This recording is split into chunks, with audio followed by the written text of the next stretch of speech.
Bare feet on concrete, told me walk to the singing road. The one that calls out my name, the one that calls out home. Bare feet on concrete, trace the lines of a paper map to the places that I've never been, but my heart's already at. Someday, some way, I'll cover the map with pushpins on my wall. Singing road. Alors bon matin tout le monde, j'espère que vous allez bien. Écoute, je sais que ça fait très longtemps que j'ai filmé une vidéo. Parfois la vie, hein, ça fait ça. On dirait qu'on a des choses qui se passent, puis on est tellement occupé dans nos vies familiales, dans nos vies de travail, tout ça, que parfois, c'est ça. La vie passe vite, puis on fait « Oh mon Dieu! » On est déjà rendu là, ça fait longtemps que je vous ai parlé.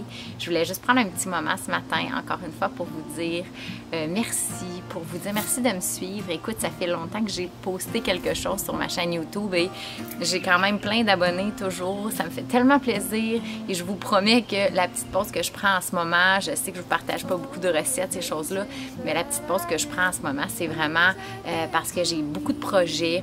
J'ai passé par des différents chemins pour comprendre plein de choses. Tu sais, je pense que dans la vie, c'est ça qui arrive souvent. On va traverser des chemins et puis on se rend compte, OK, c'est peut-être pas ce chemin-là que je dois emprunter. On fait des erreurs, on continue, on trouve des passions, on trouve plein de choses. Donc, j'ai passé par plusieurs chemins en ce moment et là, je pense que je suis vraiment sur le bon. Je suis en train de me concentrer sur des petites choses qui me font vibrer, des petites choses que j'ai le goût de partager, mais qui prennent du temps et qui prennent beaucoup de patience. Et j'ai besoin justement de me retirer un petit peu. J'ai eu besoin de me retirer pendant un certain moment pour travailler sur tout ça, puis trouver vraiment ma voix à moi, ma voix qui me ressemble. Donc c'est ça. Donc, je travaille présentement sur plusieurs choses. Je travaille sur un e-book où vous pourrez avoir des recettes, où vous pourrez voir un peu notre mode de vie, où je vais partager mes petits trucs santé, tout ça.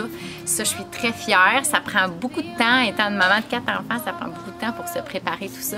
Mais je travaille là-dessus présentement. Puis, j'étudie encore. Je suis en train de me perfectionner dans un domaine que j'aime beaucoup, une branche de la naturopathie que j'aime beaucoup, puis que je vais pouvoir vous partager aussi très bientôt. Donc, merci d'être là, toujours. Merci pour vos commentaires. Merci de vos inscriptions sur ma chaîne, ça me touche au plus profond de mon cœur et sachez que je fais tout ça parce que c'est vraiment une passion puis c'est quelque chose que j'ai le goût de partager avec vous.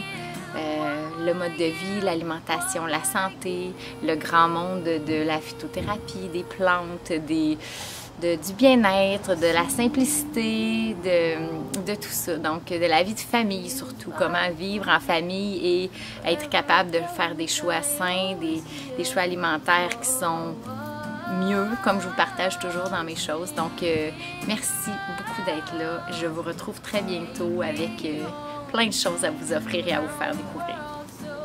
Merci.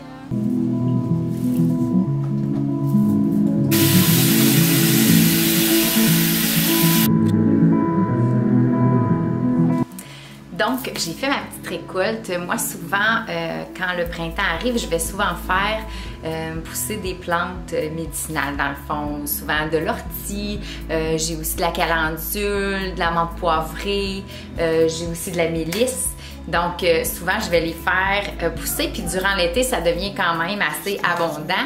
Puis, on n'a pas le temps de consommer ça toujours pour faire des tisanes ou mettre dans nos plats. Donc, ce que je fais, c'est que quand arrive la moitié de l'été, je vais en couper un peu. Puis, je vais les mettre au déshydrateur pour faire des tisanes tout au courant de l'année, dans le fond, au lieu de les acheter en magasin. Quand j'ai la chance de le faire, je trouve ça bien. Je le sais d'où ça vient. Je le sais que ça a poussé dans un sol fertile, tout ça. Donc, j'ai fait, tu vois, de la mélisse. On fait juste couper les feuilles, peu importe les plantes que vous avez. On coupe les feuilles, on les met au déshydrateur. Puis si jamais on n'a pas de déshydrateur, on peut juste les suspendre avec une petite corde à l'envers, les laisser sécher. C'est sûr que le processus est un petit peu plus long, mais écoute, on se débrouille quand on n'a pas les outils. Dans le temps, c'est comme ça qu'ils faisaient. Donc, je me dis, c'est merveilleux. Donc, souvent, vu que j'ai pas assez de place dans mon déshydrateur parce qu'il n'est pas super grand, je vais faire les deux. Je vais en faire pendre quelques-unes au travers de la maison, puis je vais mettre ce que je peux dans mon déshydrateur. Donc, comme vous savez, étant maman de 4 enfants, j'aime beaucoup apporter le plus d'aliments sains à mes enfants. Donc, souvent, ce que je vais faire aussi, un petit truc comme ça, quand arrive la saison où c'est l'abondance dans le jardin, je vais prendre, tu sais, moi j'adore le kale, j'en mets dans les smoothies, je fais des salades avec le kale, je fais aussi des chips dans le four, tout ça. Mais souvent, quand on en a beaucoup puis que ça surpasse un peu ce qu'on prend, je vais les mettre dans le déshydrateur, comme ça. Ça retire l'eau. Le déshydrateur, c'est vraiment le fun parce que ça vient retirer l'eau. On garde toute la vitalité. Donc ensuite, je peux venir les mettre sur les plats des enfants, sur notre salade, je peux les mettre dans les smoothies, ces choses-là. Donc c'est vraiment, vraiment le fun. Si vous en avez pas, on peut aussi les mettre au four, comme je dis, accrochés, mais sinon on les met au four, vraiment à la température la plus basse, puis on peut laisser la porte entrouverte un petit peu, puis dans le fond on attend que ça devienne assez sec parce que c'est important de ne plus avoir d'eau à l'intérieur. Ce que je dirais, c'est à peu près un 6 heures, je vous dirais, à température vraiment minimale, là. Mais sinon, déshydrateur, ça vaut vraiment la peine aussi. Moi, ça fait longtemps que j'ai ça, puis c'est quelque chose que je prends souvent parce que je trouve que c'est facile d'utiliser ça. On peut le mettre, on peut partir, ça prend pas beaucoup d'énergie, puis ça nous assure dans le fond de garder la vitalité dans nos aliments, donc c'est vraiment quelque chose que j'aime beaucoup.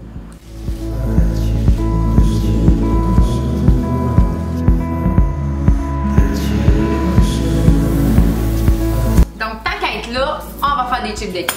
Je pense que c'est une bonne idée, ça va me donner l'occasion d'en faire pour les enfants et de vous montrer en même temps comment c'est facile et rapide. Donc, on prend, j'ai cueilli quand même assez de kale dans le jardin. La seule chose qu'on doit faire, c'est venir retirer le centre. C'est super simple.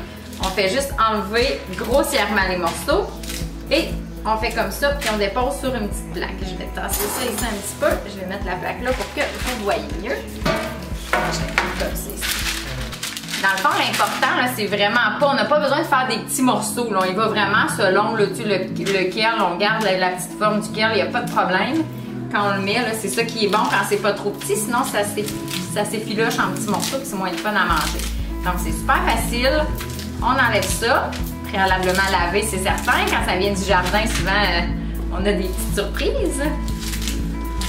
Comme ça. On va venir déposer ensuite de l'huile d'olive un petit peu dessus avec du sel. Moi j'utilise du gros sel, du sel de mer. Vous pouvez prendre du sel de Guérande, ce que vous avez sous la main. Et on va venir ensuite le déposer au four. On va mettre au four environ, je vous dirais à 350, mais c'est sûr qu'il faut le surveiller parce qu'on ne veut pas que ça vienne trop doré. On veut vraiment que ça vienne croustillant. Là, je dirais que c'est environ un 10 minutes, puis qu'on vient peut-être à mi-cuisson juste mélanger un petit peu. Puis vous allez voir que quand on fait le kale comme ça, là, j'ai une méga grande quantité de kale parce que ça vient vraiment diminuer ensuite. Là. Fait que vous n'avez pas besoin de vous stresser là, que ça soit vraiment tout égal, puis pas un empilé par-dessus l'autre. C'est vraiment comme parfait. Je vais faire même le double de ça.